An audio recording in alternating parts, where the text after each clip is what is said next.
All right, so here we go, 9:30. Here's the open. You already know we were looking at this first candle, giving us some serious green energy to the top.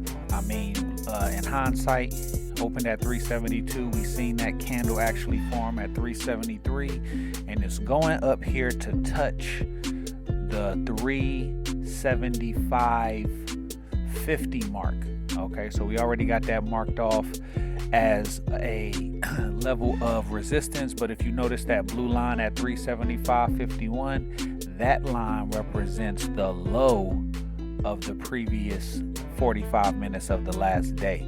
So we instantly go in and we fill this gap like right away, right out the gate, a gap fill. All right, so we start coming down. See, now before I would have jumped in that, I would have dived in that bar and been down.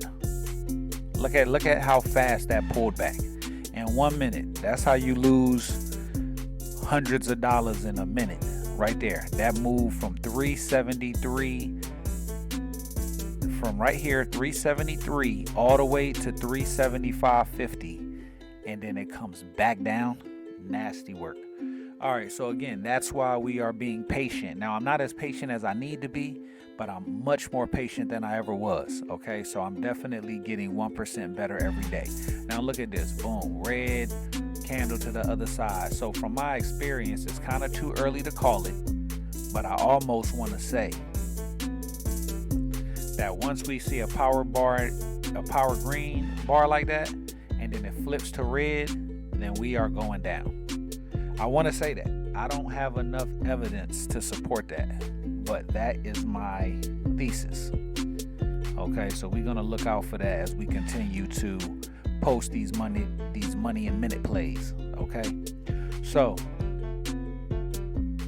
boom, right here. This is where I'm looking at an entry at right there. All right, we confirmed to the downside. We got a doji, a tail bar from, again, I got to get my speed of entry down. But boom, I get in there in the middle of a flicker.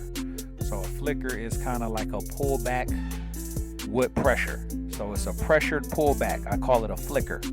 So that's what that was. So now I'm in there. I'm down $5. Now I'm up $3.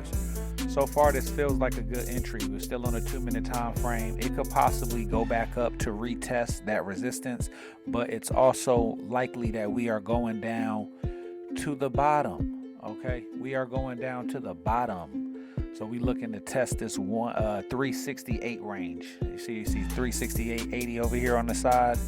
So we're looking to go down and test this 368.80 range. Okay.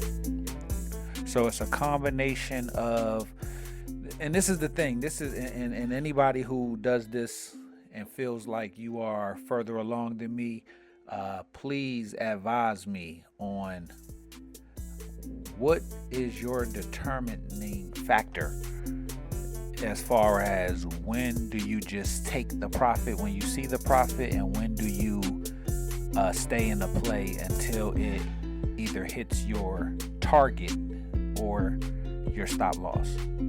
So yeah, I'm starting to get to a point where once I see 20%,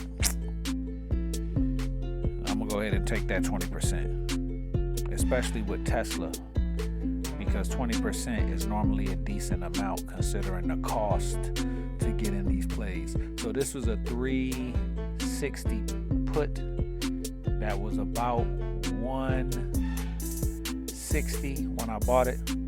Okay, so again, if I spent more money, I would have made more money. All right, so here we go. Pull back. I'm noticing the wicks. So a lot of times the next candle is gonna start looking like the opposite color. You just gotta ride the wick out. Be clear on your stop loss. So right now my stop loss will be the top of this second candle in the middle, not the wick, but the candle.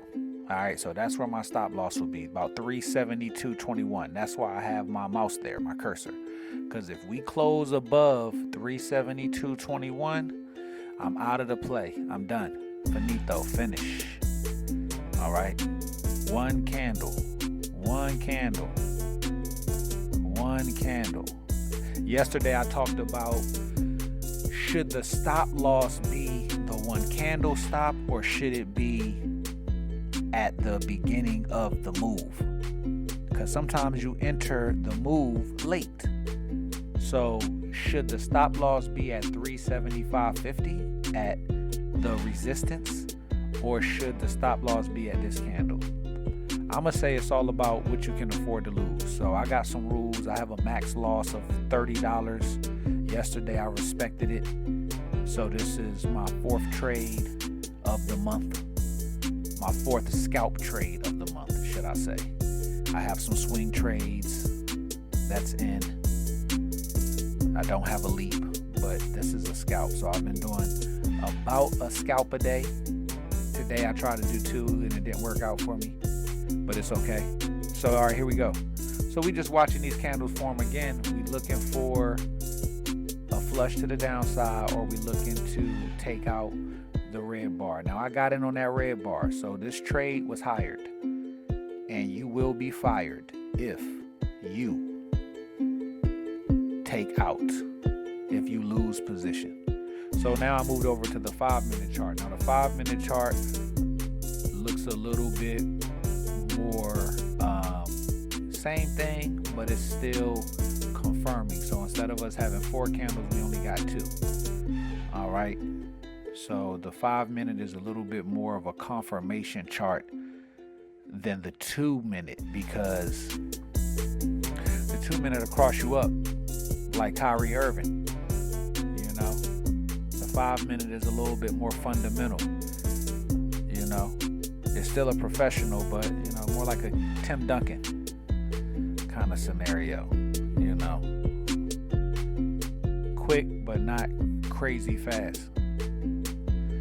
So here we are, and more certain. So here we go. Now we pumping. All right. Getting a lot more calm, trusting the process a little bit more. Here we go, 18%. Oh, we gotta get out of there. We need this 20. You give me 20% and we're done. Bam. Let's go. Ah, look at that. $45. Okay, $45 in 7 minutes. All right.